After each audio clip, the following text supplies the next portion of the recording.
Good morning, friends. Sorry I can't be with you in person today. I rented a truck and drove to Utah, doing a little bit of skiing, a little bit of mountain biking. Anyway, so we've been doing this series called How to Stop Being Your Own Worst Enemy. And this morning, and also next week, I want to get into the nitty-gritty of this subject. And let me start by saying something obvious. If it is true that we are often our own worst enemy, then it is also true that we never intend to be our own worst enemy. On the contrary, when it comes to our lives in the future, we all have the best of intentions. But the sad thing is that intention does not determine destination.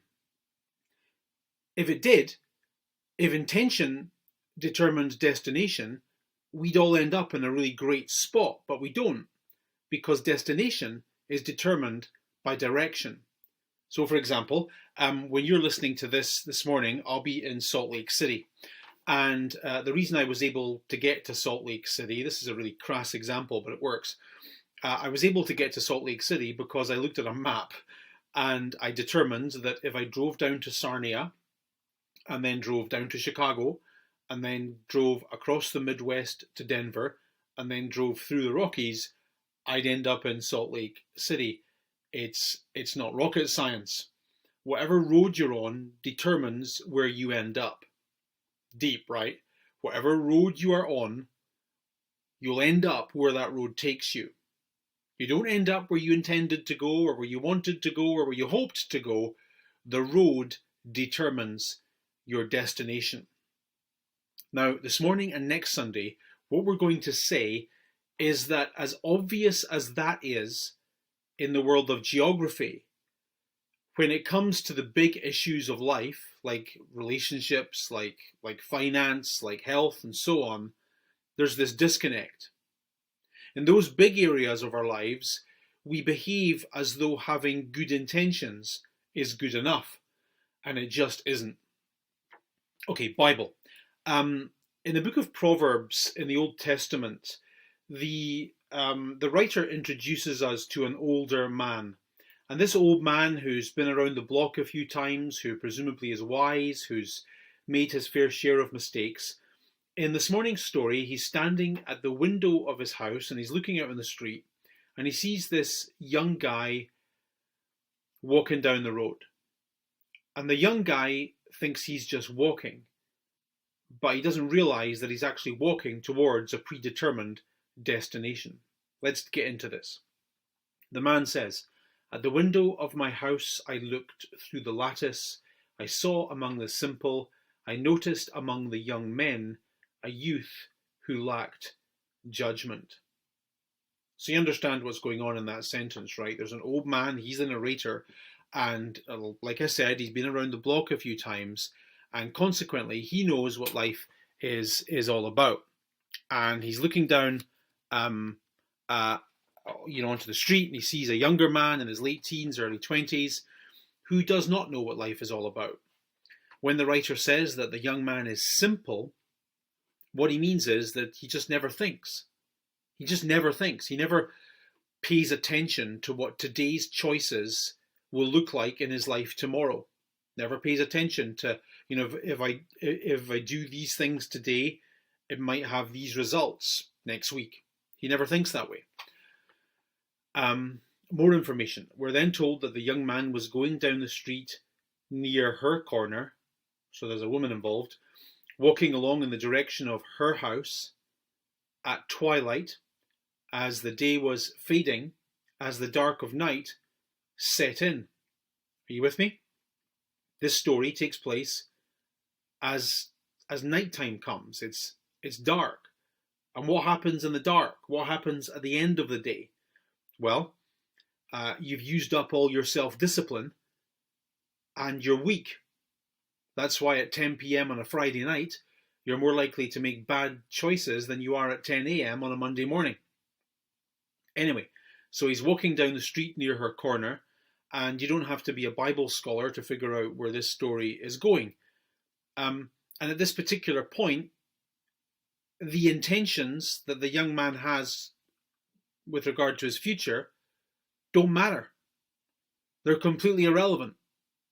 All that's relevant is this young man is on a road that's taking him in the direction of this woman's house. And direction, not intention, determines destination. Next sentence, sure enough, we read that then out came a woman to meet him dressed like a prostitute. So she wasn't a prostitute, she was just dressed like one. Furthermore, we are told that she had crafty intent. So this is a woman who is, it's probably not politically correct to say this anymore, but she is manipulative in the stereotypical sense. She is a woman who knows how to use her figure and her appearance and her sexuality to get the things she wants in life. And for that task, she is appropriately dressed.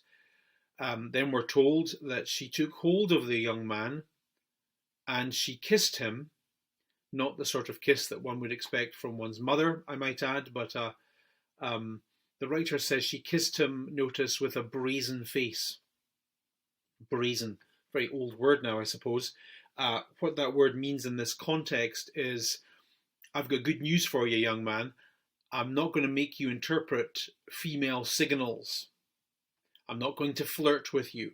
I'm not going to send you subtle messages like playing with my hair or crossing my legs in your direction or whatever it is women do. I'm just going to tell you what I'm thinking. I'm just going to tell you exactly what I'm looking for tonight. Then in the next sentence, she says, I have fellowship offerings at home. Today, I fulfilled my vows. Now, this is interesting. When she says that she has fellowship offerings at her house and that she's fulfilled her vows, what she's saying is, I've been to the temple, I've done my religious thing, and now I need a man. But the temple to which she has been and the religious thing that she has done had to do with the Canaanite fertility religion that was indigenous to ancient Israel. So have a look at this slide. This is the goddess Asherah. So who is Asherah? Asherah is a female goddess. Long before, you probably know this already, but long before the Jews entered the land of Israel, the people who previously lived there had their own gods. And Asherah was probably the most popular of them. She was the goddess of love, fertility, and prosperity. So if you lived in the ancient world and you wanted to have a happy, fulfilled, prosperous life, then you needed to get hooked up with Asherah. And we know, this is a historical and archaeological fact, that while the people of Israel in the Bible were meant to be worshipping the God of Israel, they were secretly playing the field with Asherah. And the reason we know that is because these small goddesses that you see on the screen, they literally are littered all over Israel. It's fair to say that almost every house in the biblical era had a figurine of the goddess Asherah in it. She was hugely popular because she gave you prosperity, she gave you happiness, she gave you the things that are important in life. Now, we also know that the worship of the goddess Asherah was distinctly sexual. So it would work something like this. As a devotee of Asherah, you would get dressed up in provocative clothing. Then you would take an animal to the temple of Asherah. The priests and priestesses of Asherah would sacrifice that animal to the goddess. They then butcher the animal and give some of the meat back to you. And this meat is the fellowship offering in today's verse. Then you would make your religious vows to Asherah, and then you would, and this was very important, you would then have sex as a symbol of the fertility and the prosperity that you hoped Asherah would give to you. And so in the ancient world, it was a well-known fact that devotees of Asherah, particularly following religious festivals, were were a sure thing, if you know what I mean. So when this writer says that the woman was dressed like a prostitute and that she has fellowship offerings at her home, what he means is that she is either pretending to be or is a devotee of the sex cult of Asherah, and that she is using this as a very powerful way of persuading the young man to come into her home. It's brilliantly cunning. What she's saying essentially is, I need a man tonight for religious reasons. How could you refuse?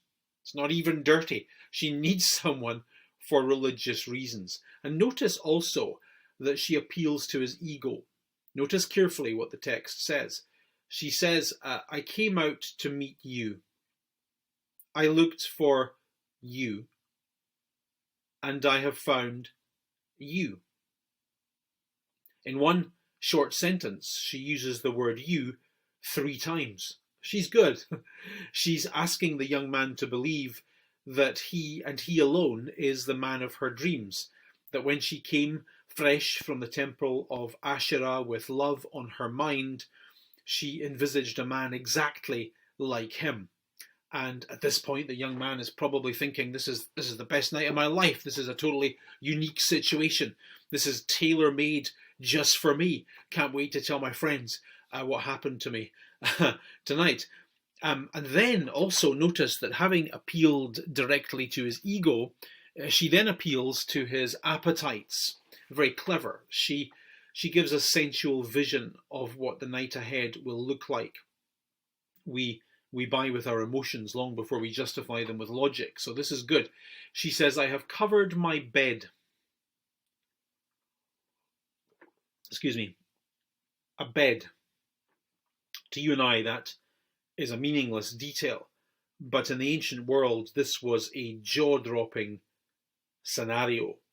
In the ancient world, the only people who slept on beds were rich people. This, remember, is the Middle Iron Age. The only people who could afford furniture were the rich and famous. So in this slide, you can see a bed. This particular bed comes from ancient Egypt, from round about the same era as this story is taking place. And, you'll notice it doesn't look all that comfortable. It's certainly not as comfortable as the bed you slept in last night. But for all of its lack of comfort, this particular bed belonged to a pharaoh, to probably the richest man in the world at that time. Beds were extremely rare. And to have sex on a bed was beyond the aspirations of everyone. Furthermore, she says this bed is covered with coloured linens from Egypt. So in the Middle Iron Age, I think the most expensive fabric in the world was red linen from Egypt. Hugely expensive, far beyond the aspirations even of wealthy people.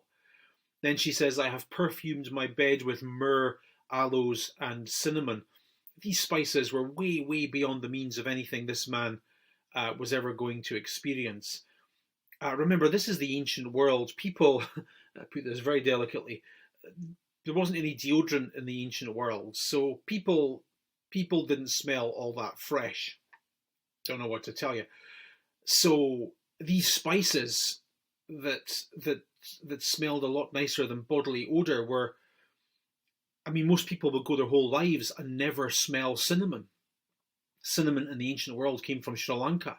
Merchants had to travel across the Indian Ocean to get it. This was incredibly, incredibly rare. Most people would never smell these things.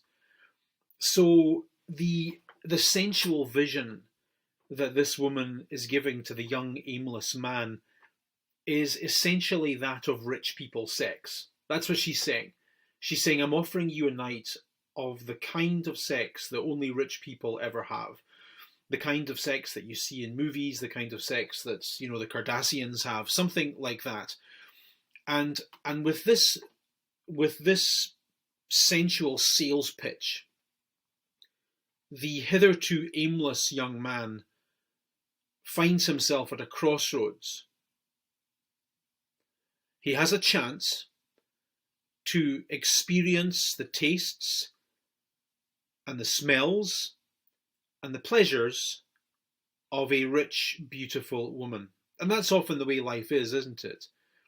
When we find ourselves at a crossroads, the road to be avoided is often the road most desirable. Now,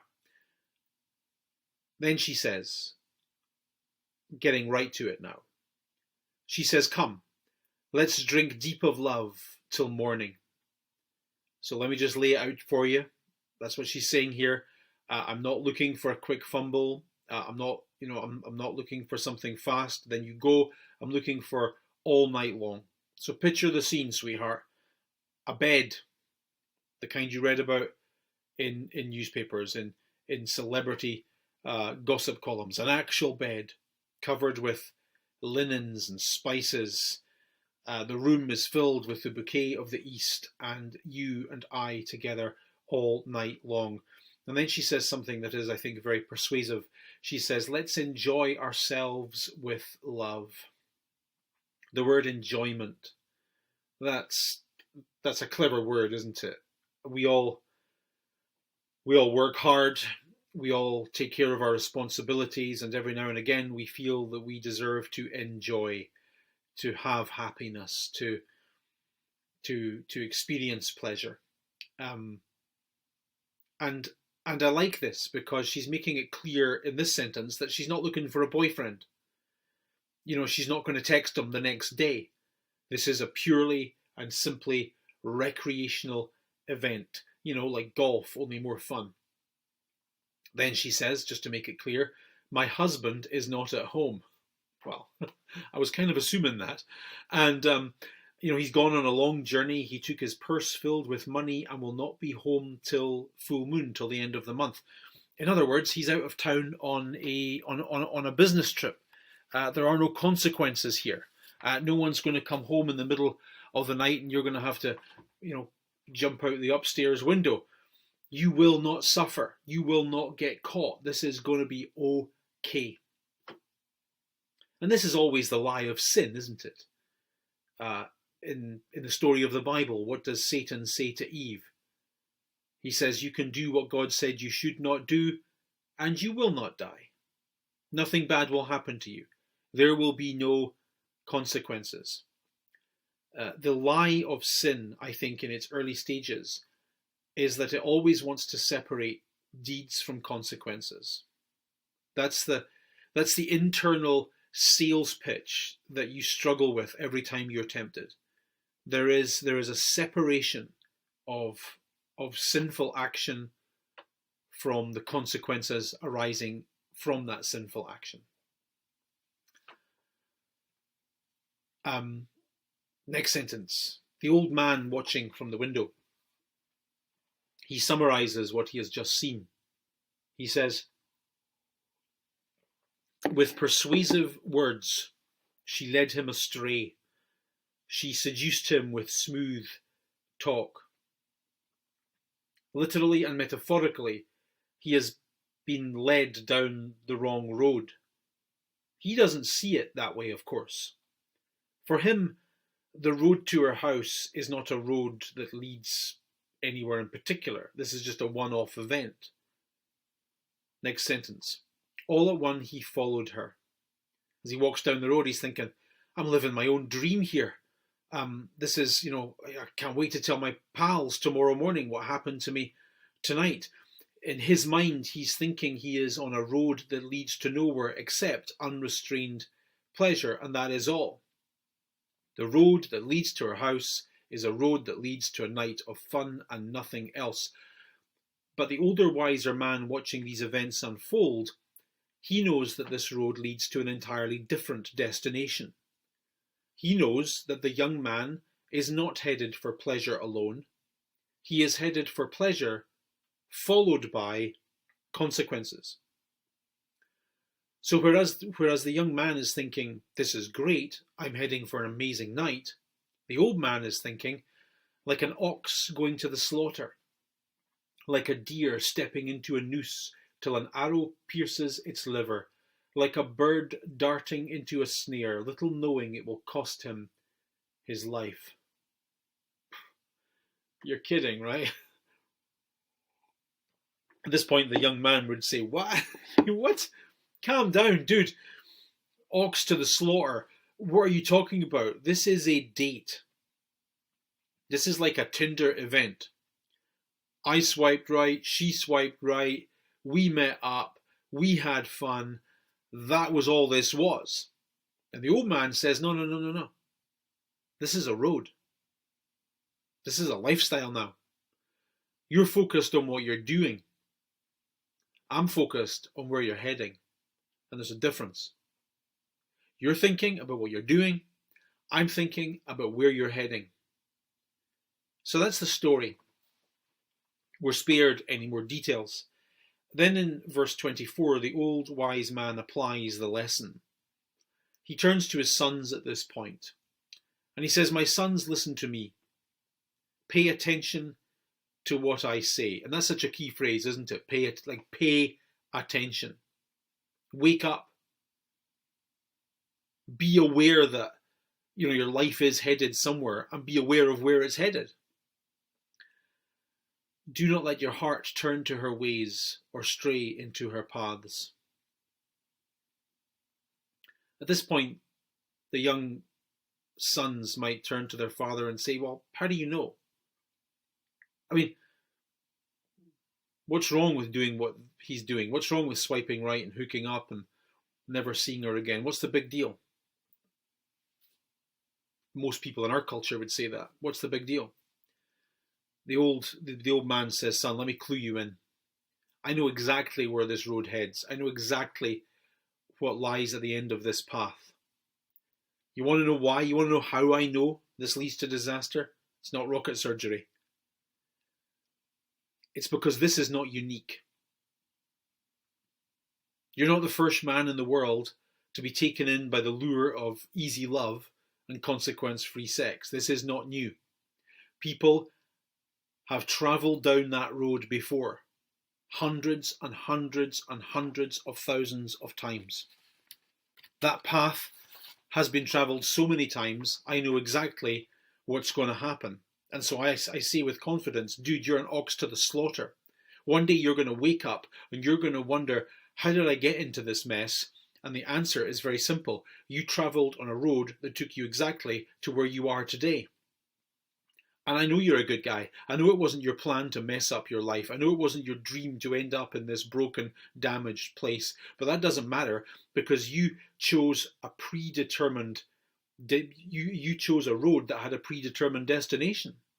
And that's where you're going. So although this hasn't happened yet, I'm watching your life and I know exactly where it's going to go. Because once you get on that road, the road, not the intention, but the road determines where you end up. Next sentence, he says, "Many are the victims she has brought down." Many. This is not a unique situation. Hundreds of people have been ruined this way before. This is so predictable, it's laughable. Her slain are a mighty throng, he says. In other words, young man, you're just part of a crowd here. This is not intelligence on my part. This is just observational wisdom. He says, her house is a highway. I know you think it's a bespoke pleasure experience designed just for you, but it isn't. It's a highway. It is a predetermined route to the grave, leading down to the chambers of death. Whew. Extreme. Chambers of death? Now, this is just a one-night thing, isn't it? No, it isn't. This is about probability. You see, in 100% of the cases seen by the older, wiser man, the path down to that woman's house ended in disaster. Therefore, he could say that if you walk in that path, you too will end in disaster, because that's where the path ends up. Now, when the book of Proverbs talks about sex the way it does in this morning's passages, I realise that's uncomfortable. It's uncomfortable for you to listen to, and it's uncomfortable for me to talk about. But just so you know, it's not really talking about sex. That's just a metaphor. It's talking about the deeper issue of direction versus intention, about those opportunities that we have in life where wisdom and good sense would behoove us to go in one direction, and a lack of wisdom and a lack of sense would cause us to go in another. And it wants us to know, that those directions become roads. And it's just this simple. Once you get on a road, the road takes over. The road determines where you end up, not your intentions. And that can work for you and that can work against you. Next week, I'm going to dig a wee bit deeper into this. Hopefully the road will take me back in time and hopefully the weather will cooperate. But in the meantime, I want to ask you a difficult question, and I want you to think about this. Okay, this is important. Here